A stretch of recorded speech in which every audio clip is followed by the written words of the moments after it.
Antes de entrar en el tema de esta última meditación, también quisiera hablar de la última obra de misericordia espiritual, que es rezar por los vivos y los difuntos. Traducido en lenguaje evangélico, estaba necesitado y rezaste por mí. Ven, bendito de mi Padre, porque tenía necesidad y rezaste por mí. Rezar por los vivos y los difuntos es la corona de las obras de misericordia espirituales. Obviamente no las suple, no es que uno diga, bueno, yo rezo, lo demás no, pero al menos yo rezo, ¿no? No las suple, pero tampoco las otras las suplen a ella.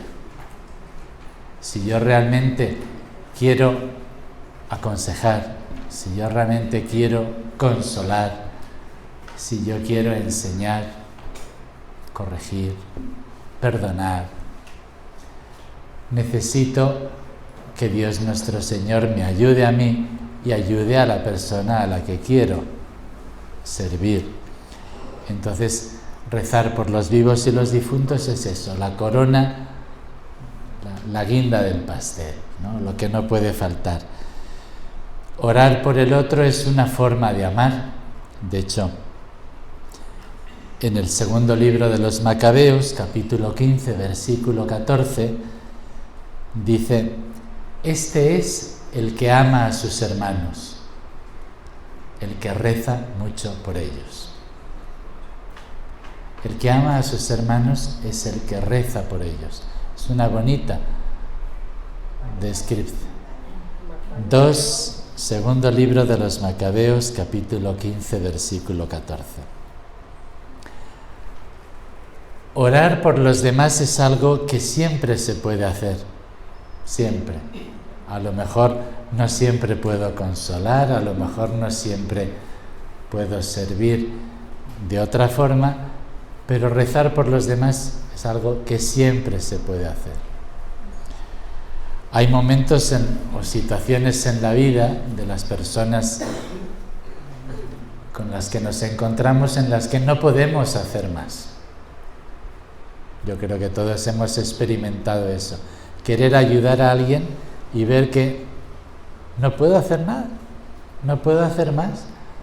A veces porque esa persona se ha cerrado.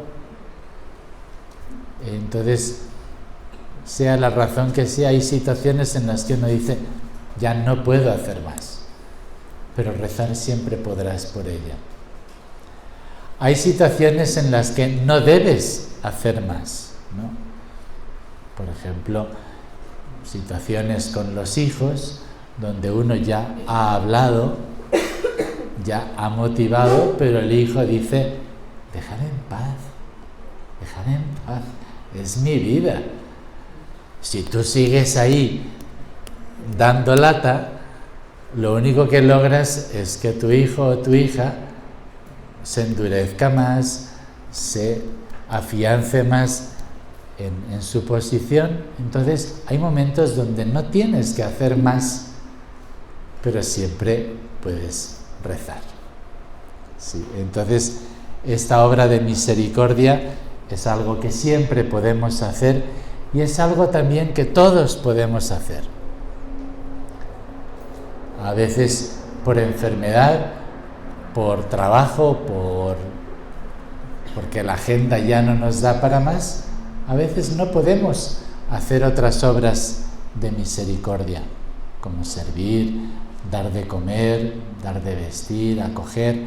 A lo mejor no siempre vamos a poder hacer esas obras de misericordia, pero rezar, siempre, siempre.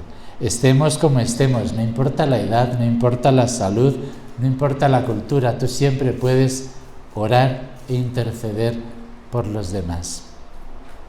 Y no olvidemos que orar por los demás no solamente es hacer oraciones.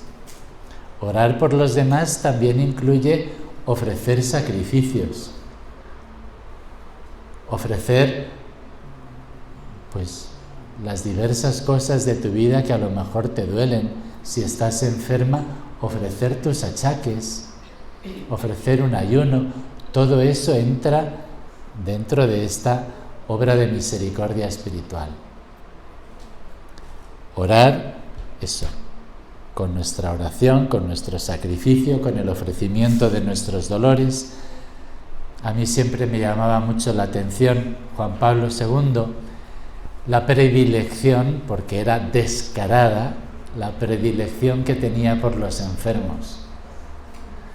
Si uno era enfermo, tenía la seguridad de que iba a poder saludar a Juan Pablo II. De hecho, algunos se fingían enfermos. No voy a revelar nombres, pero yo sé de algunos compañeros que para saludar a Juan Pablo II se pusieron en silla de ruedas y estaban perfectamente sanos, ¿no?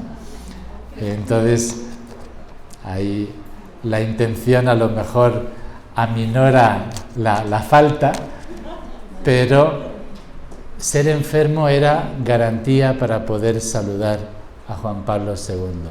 En cualquier misa, primera fila, los enfermos. Cuando él iba a visitar un país, uno de los primeros encuentros era con los enfermos.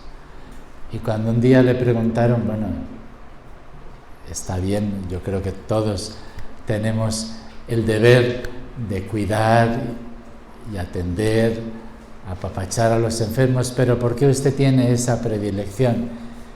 Y él dijo, miren, cuando yo voy a visitar a un país, necesito que la gracia de Dios toque los corazones.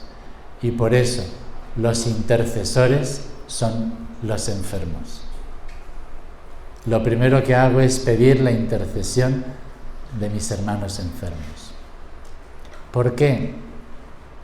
Porque esto es una verdad de fe muy bonita y muy consoladora. Por ser cristianos, en el momento del bautismo hemos sido unidos a Cristo, injertados, como dice San Pablo. Hemos sido hechos una sola cosa con Jesús. Por eso él dice, todo lo que hagan a cualquiera de mis hermanos me lo hacen a mí. ¿Por qué? Porque formamos una sola cosa con él. Por eso, cualquier acto de amor, cualquier sacrificio que un cristiano ofrece, tiene un valor infinito, porque no es el sacrificio de Juan o de Carmen o de Maite, es el sacrificio de Cristo que vive en ella, con el cual ella está unida. Entonces, el sacrificio, el acto de amor de cualquier cristiano, pero especialmente de una persona que sufre, tiene un valor infinito de intercesión. Solamente en el cielo sabremos cuánto le debemos a nuestros hermanos que rezaron por nosotros, que ofrecieron sus sacrificios por nosotros. Y solamente en el cielo comprenderemos todo el bien que hicimos simplemente diciéndole al Señor, mira Señor, esta pena, este dolor, esta molestia, por X persona, por X intención, por el Papa, por el sacerdote de mi parroquia, por esta intención, por mi esposo. Solamente en el cielo veremos el fruto callado de ese sacrificio, de esa oración de intercesión.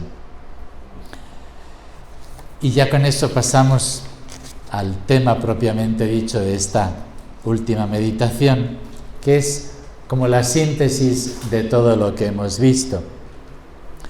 Comenzamos contemplando la misericordia de Dios en acción a través de las parábolas de la misericordia. Luego vimos los motivos por los que tenemos que ser misericordiosos, porque Dios ha sido sumamente bueno con nosotros. Dios ha sido infinitamente generoso con nosotros y nosotros también tenemos que ser así, de generosos, de buenos con los demás, también comprendimos que ahí está la esencia del cristianismo, que eso es lo que Jesús nos va a preguntar cuando nos presentemos ante Él. Ahora terminemos con un pasaje del Evangelio que resume muy bien todo lo que llevamos dicho, y es la parábola del buen samaritano. Dice así: bajaba un hombre de Jerusalén a Jericó y cayó en manos de unos ladrones. Le quitaron la ropa, lo golpearon y se fueron, dejándolo medio muerto. Resulta que viajaba por el mismo camino un sacerdote, quien al verlo se desvió y siguió de largo. Así también llegó a aquel lugar un levita, y al verlo se desvió y siguió de largo. Pero un samaritano que iba de viaje llegó a donde estaba el hombre, y viéndolo se compadeció de él. Se acercó, le curó las heridas con vino y aceite y se las vendó. Luego lo montó sobre su propia cabalgadura, lo llevó a un alojamiento y lo cuidó. Al día siguiente sacó 2 monedas de plata y se las dio al dueño del alojamiento. Cuídamelo, le dijo, y lo que gastes de más te lo pagaré cuando vuelva.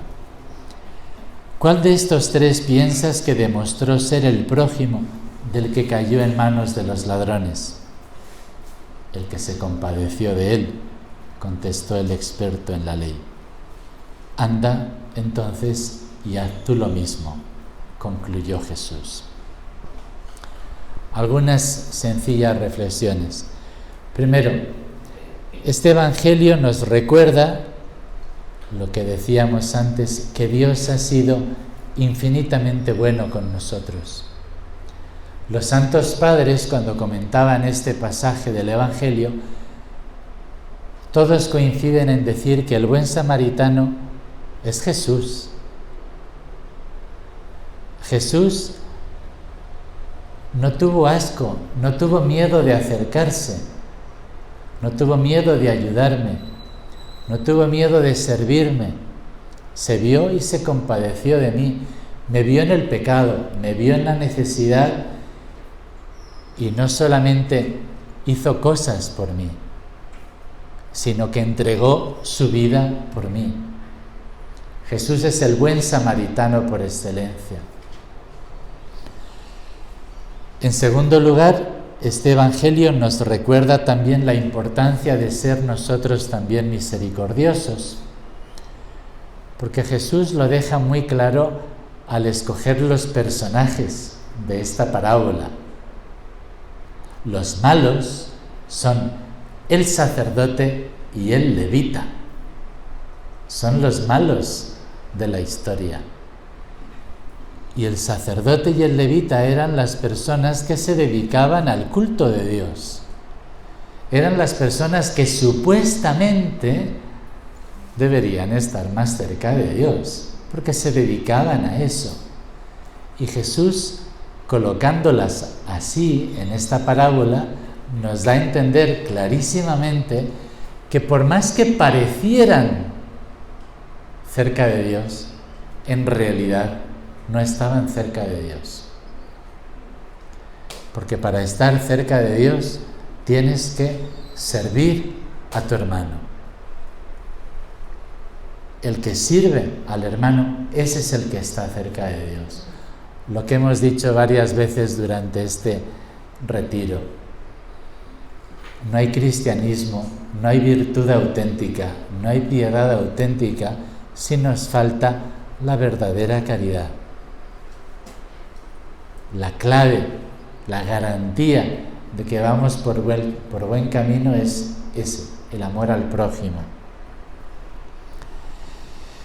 Y finalmente este pasaje evangélico nos muestra cómo tiene que ser nuestra misericordia, como la de este buen samaritano, que en primer lugar, dice el Evangelio, vio a este hombre necesitado.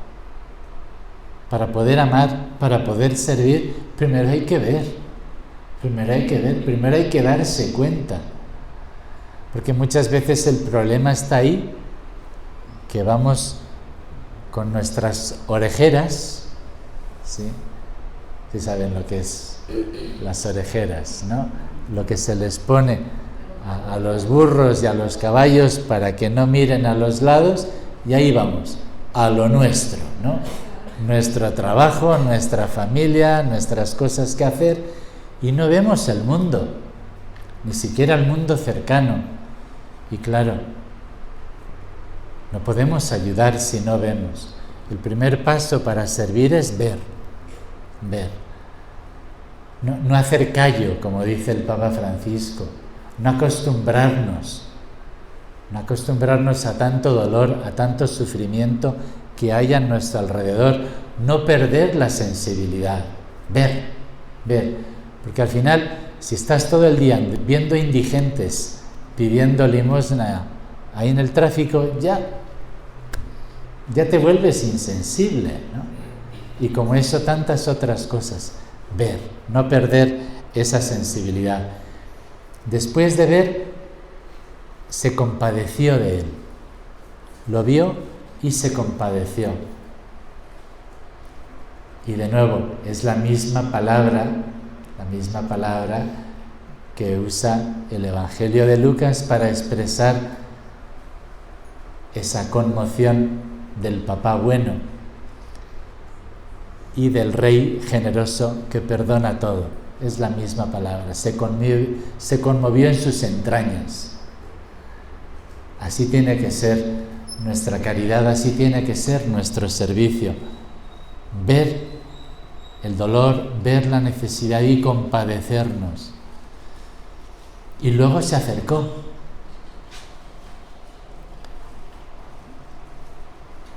No pensó en su seguridad personal, porque los que han pasado por esa zona pues saben que es desértico y que ahí pues cualquiera te puede asaltar, ¿no? En aquellos tiempos todavía más, pero cuando uno ve esos lugares dice, claro, es que si yo veo ahí a un golpeado, pues quién sabe, a lo mejor si me acerco yo soy el siguiente, ¿no? Este hombre se arriesgó por servir al hermano, y su amor se hizo obras. No se queda solamente, ay, pues qué pena, ¿no? Qué triste, qué mal está el mundo, ¿no? Sino que esa compasión se traduce en obras, lo cura, le venda las heridas y utiliza el vino y el aceite que este hombre necesitaba para el trayecto. Él también se arriesga a pasar necesidad, a pasar problemas, porque caminar solo por ahí y habiendo dejado el vino y el aceite en el cuerpo de este pobre malherido, pues él tuvo que pasar el resto del viaje con necesidad. Y así se entiende lo que dice la Madre Teresa de Calcuta: cuando uno ama, da hasta que duela. El que ama no da de lo que le sobra, el que ama da eso, de lo que le duele.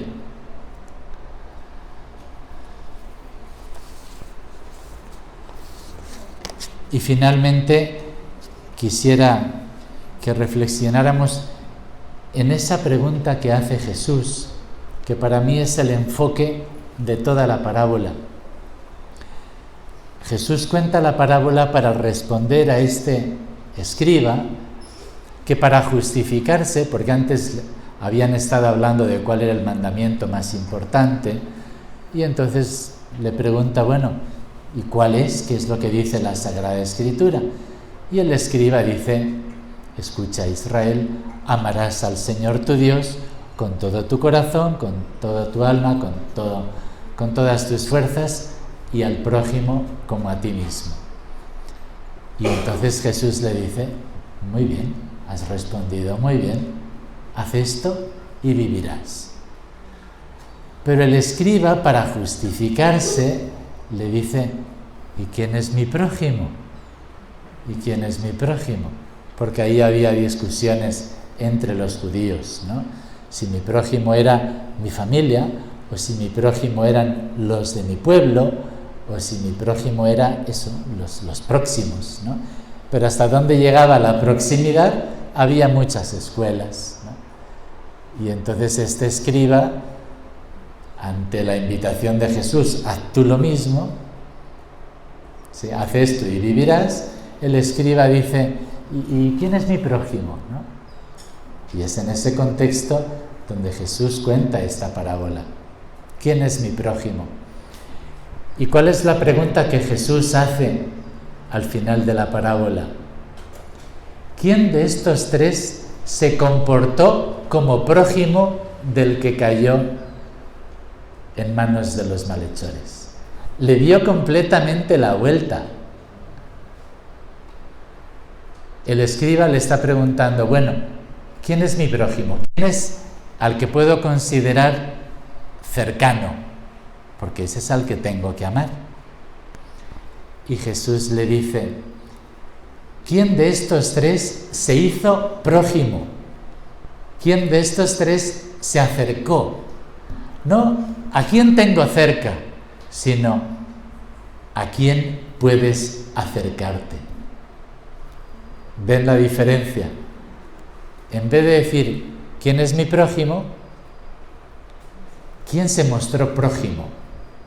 En vez de decir, ¿a quién tengo cerca? ¿A quién puedes acercarte?